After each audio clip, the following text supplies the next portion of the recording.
Story 1. This will possibly get buried, but finally in AskReddit I can relate to 1. Toilet paper. Toilet paper everywhere. You don't have to bring your own to a public restroom because there's one in every stall here in America, and it's free. Restaurant service and food abundance. You asked for a medium well steak, but it was slightly overcooked. You send it back to the kitchen and you get a new one cooked for you, and the server even apologizes for it. Black people, white people, Asian people, people with natural red hair. In my 15 years living in a small town in Central America, I saw maybe 2 black people, a handful of white people, 1 Chinese restaurant owner, and no redheads. Now I get to see all kinds of people from all over the world, with different experiences and backgrounds. It's kind of neat. Story 2.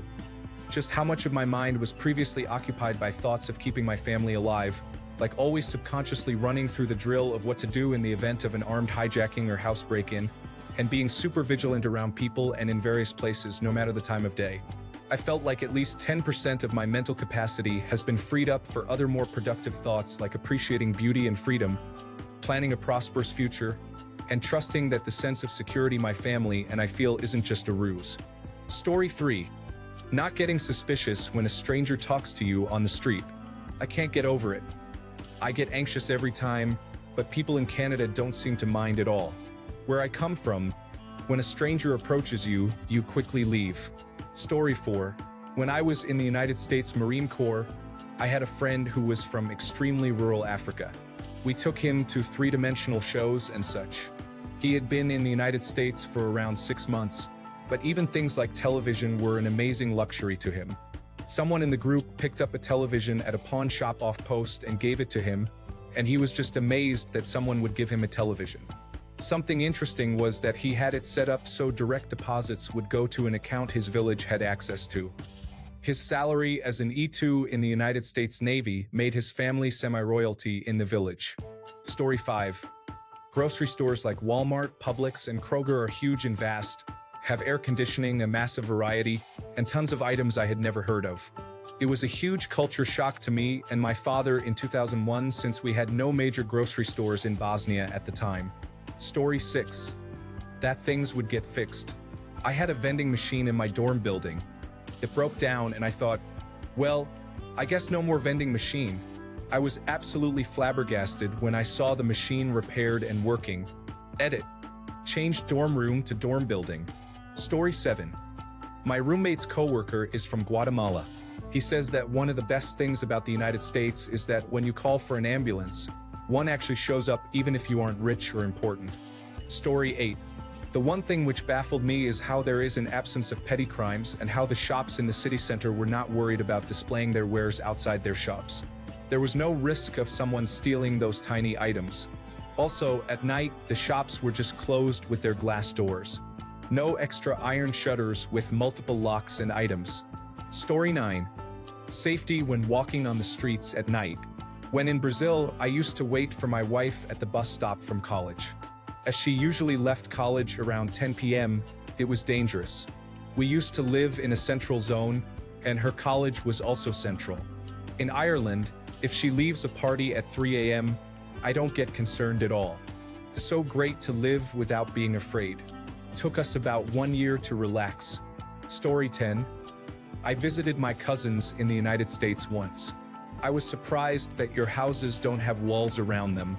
There were only those fences at the side and back that pretty much anyone can jump over. Where I live, the only houses that don't have walls surrounding them are those in compounds or subdivisions that have roaming security guards. Paid security guards, not volunteers like the neighborhood watch kind of thing. To the people asking, I'm from the Philippines, but it's interesting to see that other countries carry this practice. Not really a wealthy family, but not really from a dangerous neighborhood. It's pretty standard here to have at least a 2-meter-tall concrete wall if you have a middle income, but those poorer ones just settle with barbed wire. Story 11. How little theft there is. I was always told to always mind my bag and make it clear I'm holding it tight. Now I can freely leave it beside me, sometimes not even look. I've had friends leave a purse on a table in a restaurant, and I made jokes about how easy it would be to steal it. It's just a lot more relaxing in public due to less theft.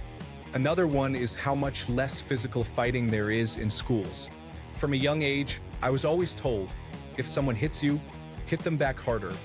But when we moved to the United Kingdom, my dad told me before my first day of school, if someone hits you, tell the teacher. Story 12, how old the houses are. I was expecting modern construction like in my country, but instead saw old buildings which, ironically, are valued more than even the more modern ones. Story 13, the postal system. The logistics of delivering millions of letters to millions of homes on a daily basis is astonishing, especially at that price. The idea that I can send a letter across the country and have it reliably delivered the next or possibly even the same day is truly impressive. Don't bother. 30 people have already made that email joke. Story 14. I grew up in South Africa and have been living in England for 20 years. Cars stop when you walk up to a pedestrian crossing. Double-glazed windows are really good at keeping the warmth in and the noise out. I can walk around at night without thinking I'm going to get shot or robbed.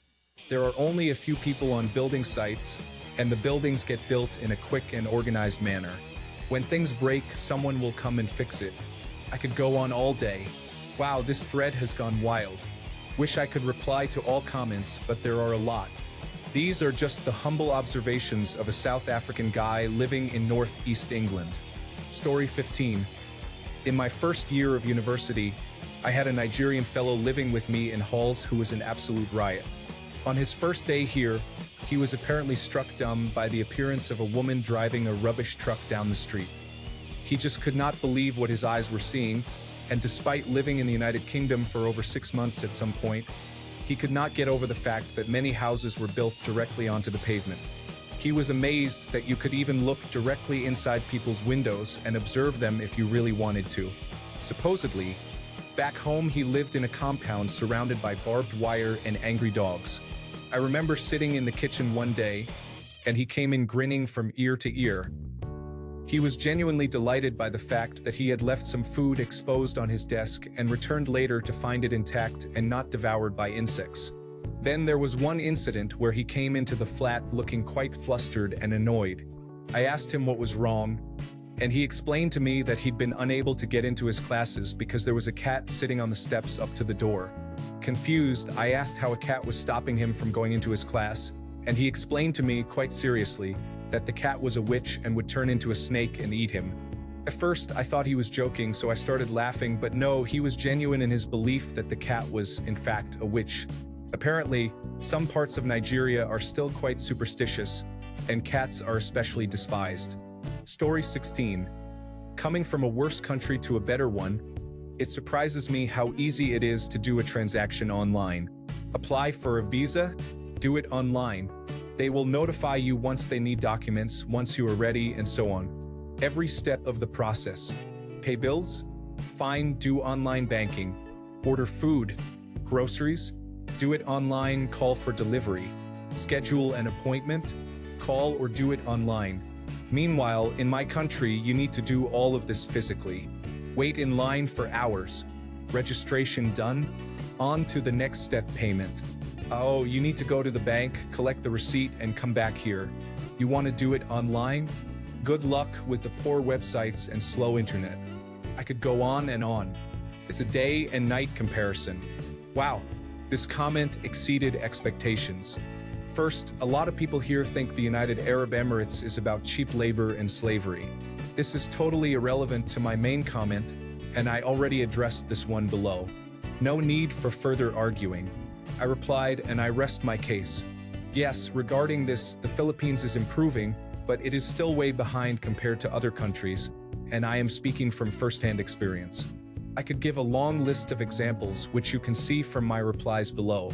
Never would I think that Germany and Japan are lagging in terms of online transactions as well. It's ironic in a way since these two countries are famous for technological advancement and durability. Machines, appliances, and such. Story 17. The lights, so many lights from street lamps, traffic lights, huge buildings lit up all night. Oh, and the highways blew my mind. They were so wide and full of so many cars. I was 6, and I'll never forget that first drive from the airport to my new home in December. It was also my first time seeing snow. I joined Reddit a few days ago, and today I got some awards and coins. I'm not sure what you're supposed to do with them. Thank you. Also, I moved from a small southern Croatian village, the Socialist Federal Republic of Yugoslavia at the time, 1989, to Toronto. Story 18. I visited Germany once with my family. We were about to cross the road when a Porsche came racing through. Living in India, we experienced daily traffic mishaps, and there is negligible concern regarding pedestrian safety and courtesy. So we were actually shocked when the driver literally halted to a stop and insisted on us crossing the road. There was no traffic light, no zebra crossings, nothing, and we were actually used to letting cars pass by before walking, so this was the biggest shock to us. Story 19. How things actually work. You can rely on your electricity not going out at least twice a day. If you buy something and it breaks, there is a warranty with little to no hassle. The internet actually works more than it does not. Public transportation actually arrives and, shockingly, it does on time. If you hire a service, it will actually be done and with an expectation of quality. The list goes on. Of course, it is not perfect and there are unpleasant people everywhere, but that is the exception, not the rule. And it's a massive difference. Story 20. How fast food wasn't $50 per person, but rather $5 to $10. Also, how much civilization advances when the air conditioning is on all day and everywhere. It's a blessing. Story 21. This is a bit of a cop-out that I answer because I usually live in wealthy countries, but I lived in a small town in Bolivia for 18 months. The two unexpected things that got to me when we left were cars everywhere, going to the toilet without it being an ordeal, and seeing your reflection. Such a weird thing, we lived in grass roof huts, so the only time you'd see your reflection would be in our tiny mirror. There were no glass or bathroom mirrors. I'm not vain, but it was very strange to suddenly see what I look like all the time. I had lost about 25 kilograms while I was there, so that was even stranger. Story 22. I was 9 when we moved here from the Philippines, where it's always hot and muggy. The day after we landed, my parents took us to Disneyland. Once inside the park, I noticed how much cooler it was and claimed how rich the United States was that they could use air conditioning outdoors. Everyone got a good laugh out of that one. Story 23. What the word hope really means. Moved from a Southeast Asian country as a working but near poverty class family. I always had thought that was it. Living in a slum-like neighborhood, getting a mediocre job while doing nothing every day, getting some poor girl pregnant before we reached adulthood, then just giving up, hoping that I wouldn't contract any random disease or contagious illness due to an unsanitary environment, and kind of wasting away the rest of my life because we were poor and lived in a developing country. 13-year-old me looked at the world with this grimy shade of filter. It felt like the purest sense of hopelessness. When we moved to the United States not long after, it was the first time that I realized life didn't have to be that way. Even though we were still poor back then and we barely could integrate into society, we finally landed somewhere better. It really did make me realize what it means to look forward to a better tomorrow. I miss the people a lot, and I frequently felt like I left them behind and escaped on my own. Many of them are still stuck in their own variation of an unpleasant lifestyle like my family had been, and I am not really sure if there will ever come a day of change. These days, I can't really carry out too long of a conversation with them without it getting to the point of them commenting on the fact that they are jealous of my current situation. It basically means that I have to intentionally distance myself from them to keep a reasonably healthy, albeit increasingly distant, relationship between us. It just sucks that my home country couldn't be more developed, progressive, or safer for its people. But I am really not sure what I should or can say to the people I know back home.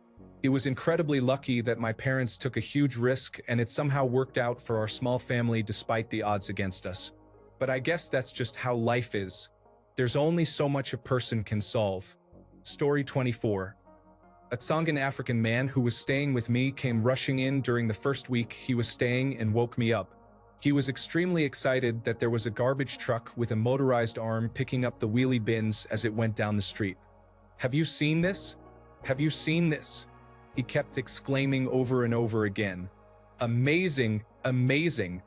It made me laugh very hard, but he was a lovely guy. Wow, thank you so much for all the karma. I did not expect this small but sentimental memory to affect so many people. Story 25. that people do not care at all about my clothes or overall appearance, like weight and hair. In Brazil, I always get comments, good or bad, about how I look, mainly from friends or family, but it is common to always talk about it. When I moved to Australia, I made friends and never got a comment about any of these things. It was a big relief to find out that I can be myself and not worry about the tons of comments about something that does not matter at all.